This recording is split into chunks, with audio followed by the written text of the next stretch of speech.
Now, on 105.9 FM and streaming worldwide on the WMAL app, O'Connor and Company.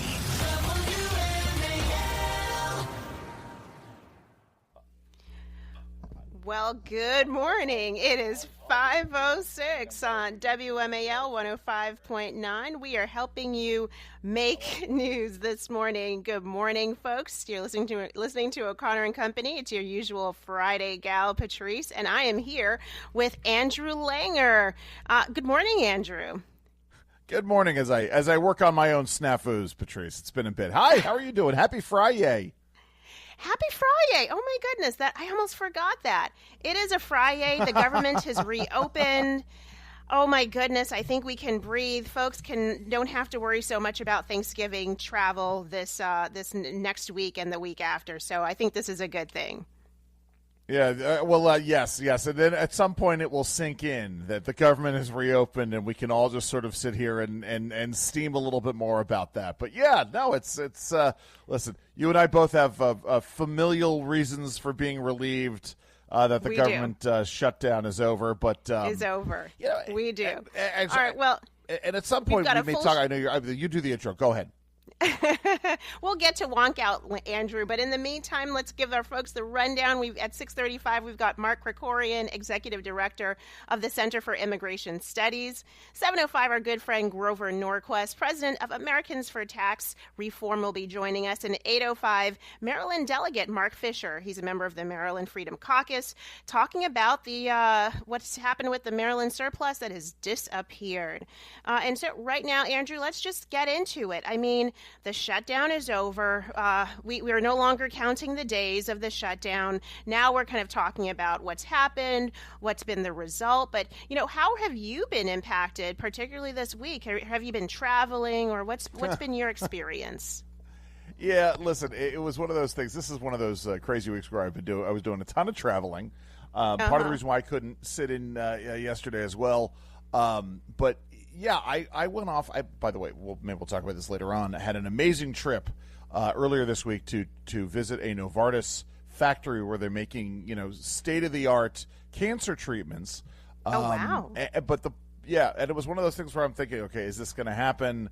Is my flight going to get canceled? What's going on here? And so Monday morning I wake up. Flight out is supposed to be at 10:30 in the morning, and I get an email from my airline at 7:05 saying that my flight has been canceled and that I'm booked on a 7:15 a.m. flight. And I'm looking at this email. Wait, what time did you get that email, Andrew? You said 7 o'clock? 7:05 a.m., booked on the 7:15 a.m. And I'm like, wait, this can't be. And then I read down. I'm like, oh, but that flight's been delayed by 5 hours. Which, by the way, was delayed another hour. and so I was able to breathe a little bit easier. But I was very worried I was not going to make it back after this trip. But here's this thing, Patrice. You want to know the way it works in my life? You want to know how you hedge against this bet and make sure that karmically everything's going to work out? You over prepare. So I packed an extra change of clothes in my overnight bag. Yes, because that guarantees if I pack the extra change of clothes, I'm going to be able to make it home on time. If I hadn't packed that extra thing of clothes, I would have been canceled. I would have been stuck. You would have been flipping your underwear inside out and washing it in the sink, at the hotel. That's exactly. Well, I'm glad that worked out for you, Andrew. Yeah. I mean, the shutdown has been tough. It's just been so disruptive. I mean, the air travel, and I think I'm not under any pretense that air travel will be back to normal, within the next week. I'm hopeful that it'll be close to that, though, and that at least by Thanksgiving. So we still have a buffer week right now before the Thanksgiving travel really kicks into high gear. I think probably late next week you'll start to see the increase in foot traffic at the airports. Right. But Thanksgiving week, I'm hopeful that it's not going to be too bad. Listen, here's my question for you, Patrice. It was part of the government shutdown. I also know we're going to talk about Westmore and the disappearing surplus in Maryland, but speaking of things disappearing, what happened in November? I'm trying to wrap my head around the fact that we're already in the second week in November. That it's the mid-month already, right? Yeah, it's like all of it's gone. it's long gone, Andrew. And as Heather, our great producer, was saying, she's getting the Black Friday deal emails. It's already that time. Well, speaking of the shutdown, I think we're getting some kind of post-shutdown analysis of what happened behind the scenes, and also where the public has been on this. And I'm looking at a story here out of Axios this morning. The headline is "Swing Voter Focus Groups Shut Down Blowback for Dems." This piece just kind of talks about, who is getting the blame here. Georgia swing voters in a focus group are expressing frustration with Democrats for dragging out the federal government shutdown, only to end it without a guarantee from Republicans to offset rising health insurance premiums. One woman here said they gave in to Republicans, they did not stand their ground with them, and now it's going to affect people that have the Affordable Care Act. Another woman said, and it was for what? It really does make them look bad. I mean, I think it's fair to say, Andrew, that Democrats rightly are owning the blame for this shutdown. Yeah, I guess that's true. I would take obviously this is polling, so this is what the people believe. And I know we're going to talk about this with Grover in the 7 a.m. hour. Here's the thing, right? The public's memory is very short, so whether or not how this plays in the midterm elections is one thing entirely. But on the other side of this is all of this is kabuki theater, right? We can blame the Democrats, as much as we want for the shutdown. But the reality is they did get what they wanted. At the end of the day, it was not about the Obamacare premiums as much as listen, if they got that was a lulu, that was great. It was always about these off-cycle elections, especially in Virginia, inflicting as much pain on federal worker voters to get them out to the polls, to get them spun up to go. Why? Because they're going to go through this redistricting process. Maryland is going to go through a redistricting process, or at least Westmore is going to try to do it. Maryland loses, if Maryland loses their one Republican member of the House, and Virginia loses a couple of seats, and California Republicans lose a couple of seats, the Democrats have a systemic built-in majority regardless of the historic trends going into the midterms next year. So to me, this has always been about the Democrats inflicting pain on the electorate in order to play the long game of consolidating power. So, they're going to get out there. They're going to play this theater. Oh, yeah, boy, maybe we misstepped and we kept it shut down for too long and we hurt all these people. The reality is they know deep down inside the voters, they'll inflict other pain by the midterms next year to get the voters all spun up for the midterms if they haven't been able to change out those seats. I think that's really perceptive, Andrew, because I've been looking at it from the first piece of what you said, which is, about the elections and driving voter turnout and enthusiasm among the Democrats, which we knew was going to be pretty low going into it. But I didn't really think about how that played with the redistricting efforts to increase their seat majority in the House. I mean, I think that's a really interesting and probably very right perspective. So while they're hemming and hawing over Chuck Schumer in public, they're probably fist bumping or elbowing him behind the scenes. Maybe a knife in the back. Right, a knife in the back. I mean, listen, these are Democrats. They're not too upset that Nancy Pelosi's retiring. They're not going to be all that upset if Chuck Schumer steps away. I just, of course, get very afeared as to whoever the next Democrat leader in the Senate is going to be. Yeah. All right. Well, we've got more on the shutdown and how it's going to affect you, especially if you're coming into the city this week. But right now, it is 5:15 WMAL. WMAL, making sense of the news. Live from the Home Paramount Pest Control Studios. Home Paramount, the leader in pest control since 1939. So, Andrew, we kind of left off talking about Chuck Schumer. Yes. And, I said he probably has a knife in his back right now. And there have been calls for him to, step aside as a result of this shutdown. Obviously, we know the AOCs and the radical wing of the party is pushing for it. But what about the moderates, if there are any left? Do you think they're behind getting rid of Schumer? Listen, I think it becomes grist for the mill, right? It's he served his purpose. And yes, I say this. Democrats, obviously, they have their useful fools. They had a president for 4 years who was they sort of propped him up there, and then of course what did they do, Patrice? He had one fateful night. He has one bad performance, one stunningly bad performance, and all of a sudden, boom, the knives come out for him. So that's an old fashioned prison shivving. Yeah, I mean, listen, at the end of the day, Chuck Schumer served his purpose, and they will trot him back out, and that's that. No great fanfare, but again, I worry. I don't even know who's next in line. I mean, obviously they're never going to make Bernie Sanders the Democratic leader in the Senate, but I don't know if there are any other sort of moderates out there. It's going to be I could see it being Amy Klobuchar. Amy Klobuchar really? Will be the that's who I would say. I mean, I'm sort of sitting here going through the Democrats that I can name. I think it should be a qualification, by the way, for anybody to be a leader in the Senate by being able to eat salad with a comb. If you can eat salad with a comb, you can become. You've never seen the pictures of Amy Klobuchar? I just want to see the contest. I mean, I want to see Cory Booker with his comb because because we know he has a thick one. There's Amy Klobuchar was on video eating salad with a comb. So yes, that to me should be the qualification. That is interesting. That's interesting. Tasty. Well, we have some reporting here that Vice President J.D. Vance, he was on Fox News' Sean Hannity show last night, and he was just kind of peeling back the curtain, pulling back the curtain on some of the behind the scenes conversations that were taking place during the standoff. And he said, quote, "Privately, we were having conversations all the time. And frankly, privately, the Democrats would recognize the position of their far left was crazy, but they all feel a bit like they're being held hostage by their far left." That's what J.D. Vance said last night. I mean, at some point, you have to figure out how you have to stand up. It's just like, you have a group, you're a teacher in a class, you're going to have a one or two students who are the most outrageous, the ones who rile everybody up, the ones everyone is afraid of, they're misbehaving, but nobody wants to get on their bad side. Who is going to stand up to the kids who are going to be destructive and lead to destructive ends, both for your party as well as for your nation? And it's so interesting that they are so fearful of the radicals, even in the Senate.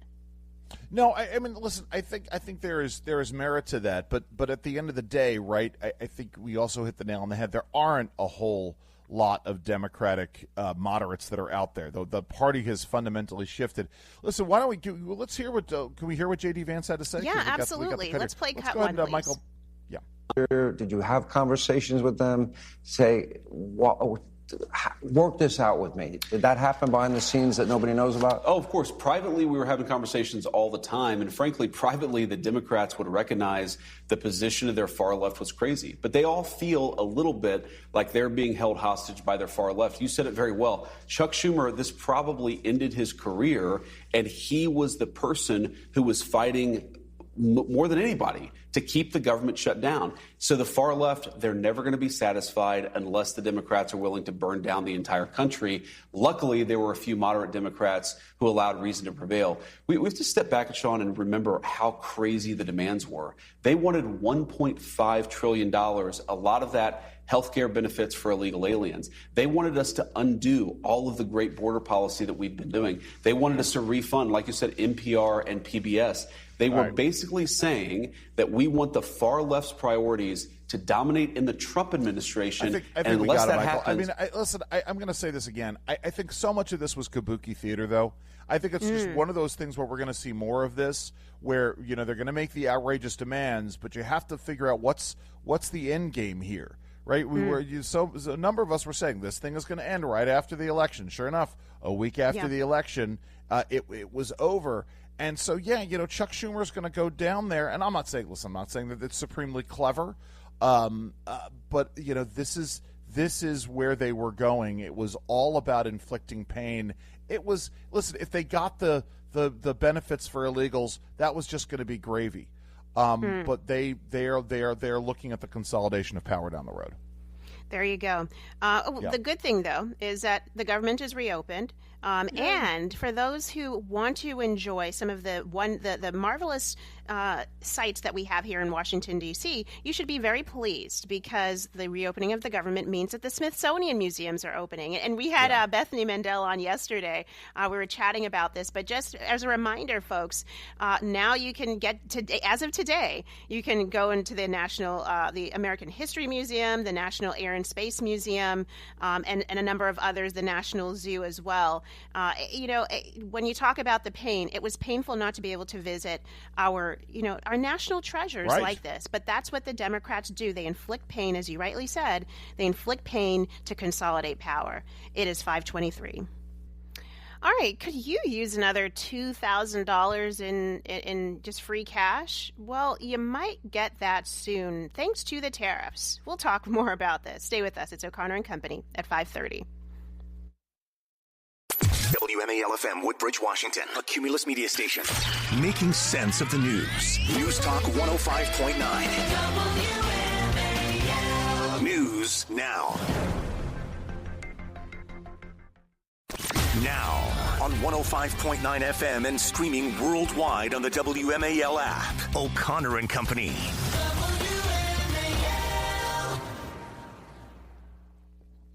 It is 5:37 on News Talk 105.9. We are helping you make sense of the news here at WMAL. Happy Friday, everybody. It's Patrice Onwuka. I'm in for Larry, and I'm joined with Andrew Langer. Good morning, Andrew. Hey, listen, I'm all in for the boys to men. So happy to be here with you, Patrice. Happy Friday. Michael lines up some great Friday music for us. All right, at 6:35, we've got Mark Krikorian, Executive Director of the Center for Immigration Studies. 7:05, Grover Norquist, President of Americans for Tax Reform. And at 8:05, Maryland Delegate Mark Fisher will be joining us.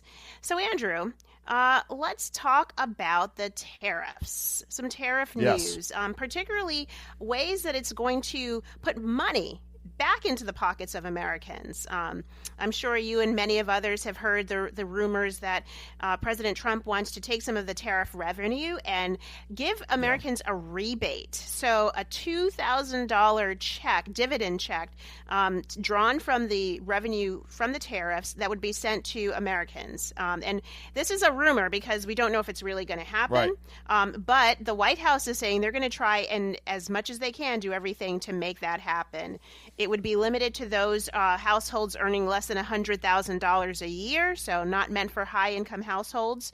But we're going to see how this plays out because there are a lot of questions that have yet to be answered. But your initial reaction to a rebate check from the tariffs? Listen, there are so many things that I could say about this. Right? I understand. Let me start with this, because now we're in an era where I feel like I have to explain these things. I understand why we're doing tariffs. I understand the potential economic impact of tariffs. I understand how our regulatory posture blunts the economic impact of tariffs. I think it sends a very wrong message generally and sets – I'm always talking about setting precedents, right? I think it sets a very dangerous precedent because remember, up until fairly recently, right, it was conservatives who were pro-free market, anti-tinkering in this way. And it was the Democrats who were always saying, you know something, we're going to raise prices here, right? This is my fundamental problem, Patrice. It's like what they do with the so-called zero-carbon energy, right? We're going to jack up energy prices for Marylanders by putting all of this nonsensical, supposedly sustainable energy, wind energy, solar energy, right? That's unreliable and more expensive. But we're going to send a rebate check to those folks who are hardest hit. How about you don't do the policy in the first place to go down this road? And again, listen, I say this as someone who understands the role that tariffs can play in balancing the field here. And we do, because we are treated unfairly, on the world stage. But I think it sends the wrong. Maybe I'm just being Grinchy as we go into Christmas. Yeah. I definitely understand where you're coming from, Andrew. I'm going to play devil's advocate and say, you know Please. what? Americans, they're still, we have seen inflation come down dramatically. And the president's agenda of deregulation, that helps to cut prices. The president's agenda of drill, baby, drill helps to cut prices because energy costs fall. That said, you're still seeing some high prices in industries that, sometimes it's more cyclical, or maybe they're long-term industry issues, like in meat. I mean, red meat is so expensive, and I love it so much. And so, and they're, your bananas, most of them are imported. So there's an element of saying to the American people, you've been through a lot. This was a lot of Biden's fault, and yes, some of the tariffs may have had some raised prices in some areas. Here's a little bit of relief. I'm not totally against the rebates, but I would love to see the money much more paid down to the debt. The national debt. You know something? I agree with you there. Let me give you a prime example of how prices are coming down, because I got into this as prices were starting to skyrocket, and we're getting ready to go into the Thanksgiving holiday. Patrice, are you going to be cooking the turkey in your household? I am not cooking this year. No. Okay, all right. So I normally cook the turkey at home. My in-laws, we're going to my in-laws. My in-laws are going to make the turkey this year, but every so often my brother and I will get into a discussion as to whether or not I'm going to do a traditional roast turkey, or whether or not we're going to smoke the turkey, or whether or not we're going to fry the turkey. A lot of people like frying, be careful frying, their please. turkeys. Be careful. 100%, I get it. But my point here is, traditionally when you fry a turkey, you fry it in peanut oil, right? And you buy these big jugs of peanut oil. Peanut oil skyrocketed during the Biden inflation. It went up. It went up substantially during Biden inflation. In fact, I got into it on the air with somebody years ago who said, no, it's not, the cost is not going up. And I actually literally posted the receipts showing it, because whenever I go shopping at Publix, I get an emailed receipt and saw how it goes up. Peanut oil prices are down. Now, I don't know if it's just inflation coming down. I don't know if it's some bumper crop of peanuts. I don't know specifically. What I do know is that if you fry a turkey, it is going to cost substantially less for you this year to fry your turkey in peanut oil than it did a year ago.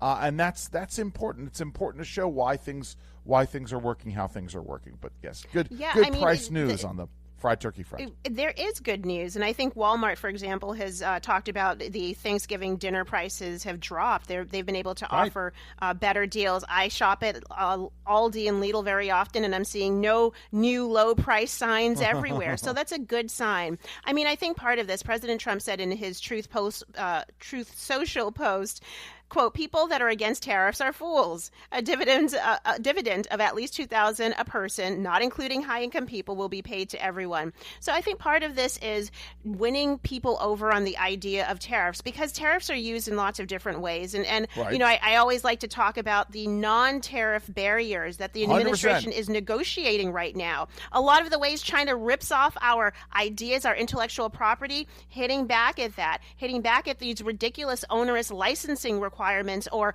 labeling requirements for food and products that make it impossible for American producers to sell their products overseas. So all of this plays a role, but you have to win the public support. And maybe this is economic relief right before the tax cuts that were passed this summer kick in at the beginning of next year. Maybe this is a little bit of PR, good PR. So I'm not totally against it. And again, it's income limited, so that if you earn it's only going to go to those who earn less than $100,000 a year. And I have to see how they'll do it, whether it would be per person.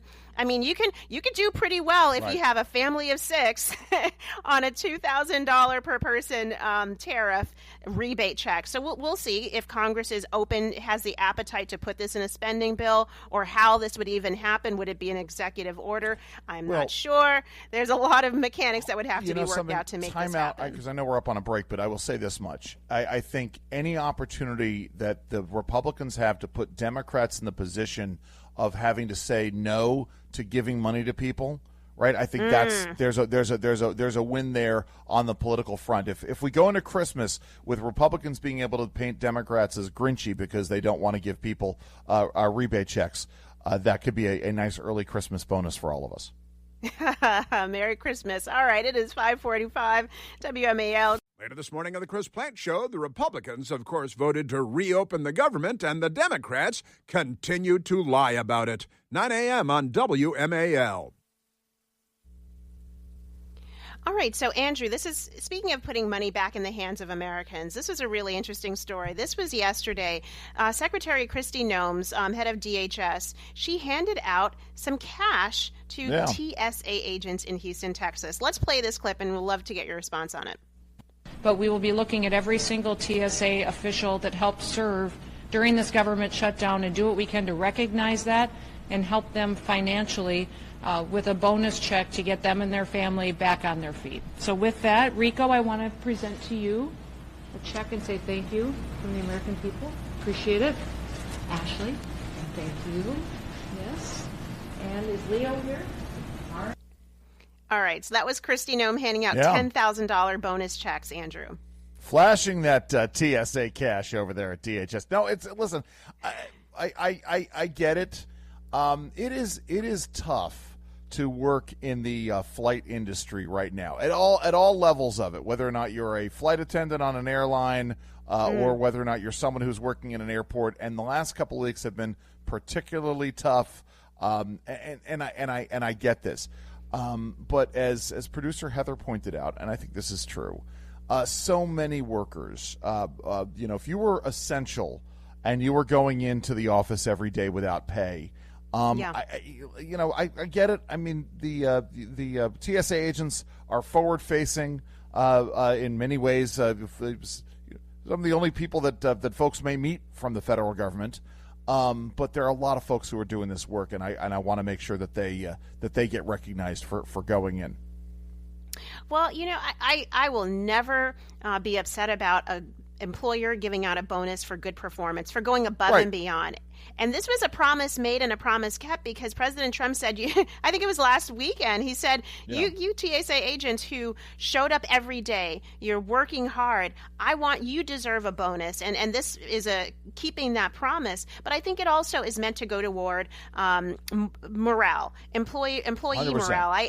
I know people who work in the federal government, and they have friends who have been, were not furloughed, were essential, and had to go in every day. And they said, Patrice, the morale in some of these agencies is so low because you've gone without a paycheck now for a month and a half. And yes, missing one paycheck, a lot of people can do it. Most Americans cannot afford to miss two paychecks. And so, and knowing that you're going into the office every day, TSA, I think, is a little bit different just because you're really putting yourself physically out there. I think our military is different, but that said, I would love to see this bonus idea spread to all of the federal agencies where they have essential workers who are forced to work during shutdowns, because maybe then that would boost. It would ensure that the people who really need to be there don't play hooky and actually do it. Show up. Also, it also takes the next step and demonstrating that there are folks who can believe in the essential and believe in the federal worker generally, the folks who want to show up, who want to do their jobs. And believe me, I've been talking to folks at various agencies who are folks who are very young, who are noticing how little work some of their colleagues actually do. But let's focus on the folks who are doing the hard work and who may be getting told that the only people who are there and have their interests at heart are the federal government employee worker unions. This is one of those ways of demonstrating, something? The union was actually out there arguing. They claimed that they wanted to reopen the government, but really all of their money was going to people who were trying to keep the government shut down. Maybe you ought to consider supporting those who want to reward you for the hard work that you're doing, who actually believe in performance-based bonuses, that kind of a thing. Well, and you know what, to your point about the unions, they are sitting on some cash. I mean, some of these unions, from what I understand, were setting up like donation tables and food tables where other people are bringing the food to then hand out. Why didn't they dig their pocket in their hand and reward some of these essential workers who are their union dues-paying members with some of that cash? They wait for President Trump and Secretary, the Transportation Secretary and the DHS Secretary to do it for them. Yeah. Yes. So it's funny, apropos of that, it's like when you go to your local coffee place and you buy your coffee and they say, hey, do you want to round up do you want to round up to the next dollar to fund something? It's like, no, I'm not going to give you extra money so you can take a tax credit on your corporate income tax returns.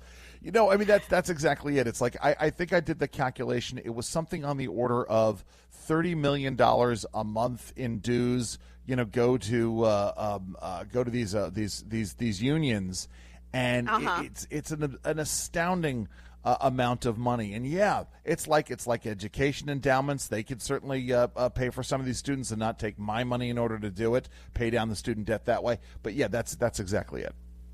Well, and what I also like about these bonus checks is that it's another PR opportunity, and a good one, and rightly so. Secretary Noem faced some blowback for blaming the shutdown on Democrats, but she was right. She was telling the truth, and she's getting blowback for telling the truth. And there's some Americans who are going to see the clips and hear, oh, Secretary Noem is blaming Democrats. But now I hope they're going to share the clips of Secretary Noem giving out $10,000 bonuses to the TSA agents who showed up without a paycheck and who did it when others were not doing it. I think air traffic controllers, hopefully they're going to be next on the list. And frankly, in the future, maybe every essential worker who didn't play hooky would during the shutdown would actually be able to be blessed because of that. All right, it is 5:54.